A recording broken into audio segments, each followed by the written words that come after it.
नमस्कार, आप देख रहे हैं राजपथ टीवी और मैं हूं आपके साथ सपना ठाकुर।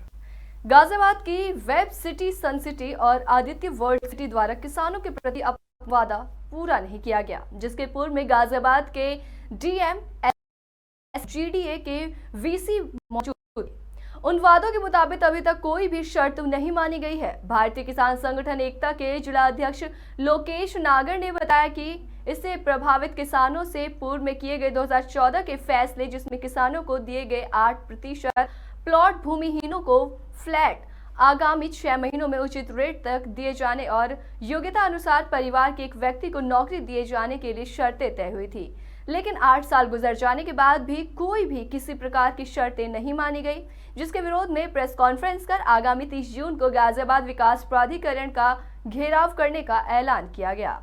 भारतीय किसान संगठन एकता द्वारा यह ऐलान किया गया। आपको बता दें कि उल्टे बिल्डर किसानों की जमीनों पर अवैध कब्जा के पक्के मकानों के निर्माण कराने का प्रयास किया जा रहा है, जबकि कुछ गांवों की जमीनों को तो अवार्ड भी नहीं दिया गया और ना ही किसानों से कोई प्राप्त किया है। वहीं पे किसानों को कोई पैसा नहीं दिया गया और न्यायालय में संबंधित जमीनों वाद विचाराधीन है, जिसमें जीडीए और एडीएमएलए द्वारा स्पष्ट रूप से ये कहा गया है कि जो मामले न्यायालय में विचाराधीन है उनके संबंध में कार्रवाई न्यायालय के अनुसार ही की जाएगी। तो वहीं एडवोकेट रूपम यादव ने कहा कि इस संबंध में कार्रवाई न्यायालय के अनुसार होनी चाहिए, जो कि नहीं हो रही है।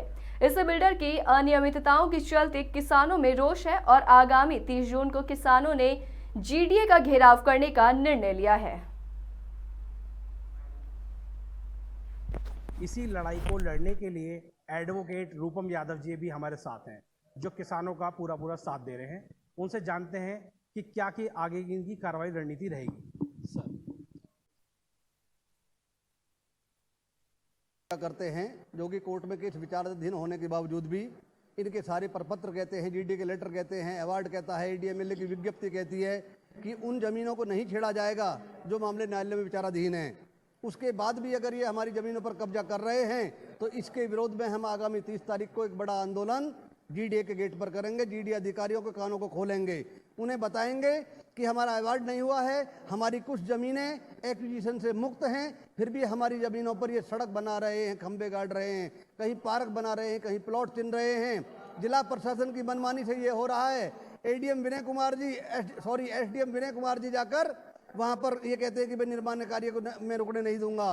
पूर्व एसडीएम देवेंद्र पाल ने भी यही किया, पूर्व एडीएम सिटी शैलेंद्र प्रताप ने भी यही किया। बिल्डरों को फायदा पहुंचाने के लिए लोग कार्य कर रहे हैं। एडवोकेट साहब, मतलब ये बताएं कि एसडीएम साहब जो प्रशासन के यहाँ देख रेख करते हैं, वो अगर ऐसा कह रहे हैं तो आपने उनसे कभी पूछा कि ऐसा क्यों आप कर रहे हैं?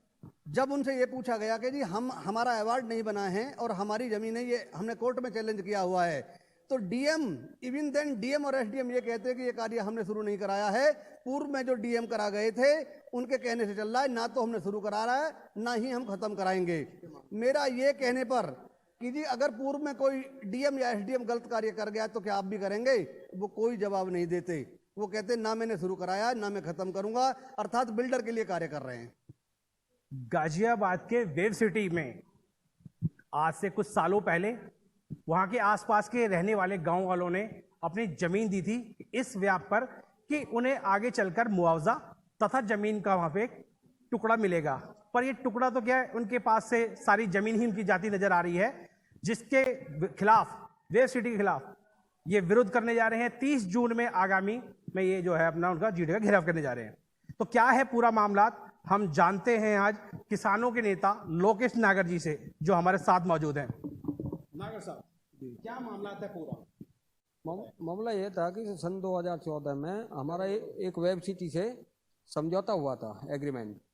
उसमें जीडीए वीसी डीएम साहब रंगाराव और एसएसपी धर्मेंद्र यादव ये मौजूद थे और किसान प्रतिनिधि मौजूद थे। इन्होंने 8% का प्लॉट और भूमिहीनों को फ्लैट और योग्यता अनुसार नौकरी और पूर्ण विकास गांवों का 18। नागर साहब, जैसे कि पहले भी हम आपकी इस समाचारों को, इस जो आप बता रहे हैं, ये दिखा चुके हैं जनता को, पर अब का जो प्रशासन है वो क्या कह रहा है आपसे, क्यों नहीं सुनता, और क्या वो आपकी जो मांगे हैं वो क्यों नहीं सुन पा रहे हैं, क्या उनके कानों तक आवाज नहीं जा रही है? इस बारे में बताएं जरा, अब मौजूदा हालात क्या है? 8 साल से हम लोग और किसान सभी धक्का खा रहे हैं, जीडीए में भी जाते हैं, प्रशासन के पास भी आते हैं, लेकिन 8 साल से प्रशासन ने आज तक कोई भी ठोस जवाब नहीं दिया है। गोल मोल जवाब दे देते हैं, वार्ता करवाते हैं, वार्ता में से बीच में से जीडीए के अधिकारी उठकर भाग जाते हैं कि और ये अगला टाइम रख देते हैं, अगले टाइम पर वो आते नहीं है। किसान वहाँ इकट्ठा हो जाता है, जीडीए का कोई अधिकारी वहाँ पहुँचता नहीं है। वेब सिटी वाले ये कहते हैं कि ये हमारा कोई मामला नहीं है। नागर साहब, जो अभी देखा था कि कुछ समय पहले भी आपने जीडीए का घेराव किया था, तो क्या चीज निकल कर आई? जीडीए ने आपसे क्या ऐसा कहा जो आपने अपना वहां से जो है घेराव जो है हटा लिया था? क्या कहा था आपसे? हमसे वार्ता के लिए बोले थे और वार्ता करवाई भी, लेकिन बीच में वार्ता को छोड़कर चौबे जी वहां से उठ गए और 29 तारीख का हमें समय। मतलब कि आप बात कर रहे हैं सुशील कुमार चौबे जी, ओएसडी साहब की? अच्छा, क्या कहा था उन्होंने ये कही थी कि 29 तारीख को हम दोबारा आ रहे हैं वार्ता के लिए, लेकिन आज तक भी कोई जीडीए का अधिकारी, कोई बिल्डर का अधिकारी, कोई गाजियाबाद प्रशासन का अधिकारी, कोई भी किसान की सुनवाई नहीं हो पाई है और किसान दर दर भटक रहा है। ये वही किसान है जो आपको भारत में अन्नदाता कहे जाते हैं और लोगों की जरूरतें अनाज पैदा करके देते हैं, पर उसी आज किसान की उत्तर प्रदेश सरकार में गाजियाबाद के जीडीए हो चाहे प्रशासन हो, कोई भी नहीं सुन रहा।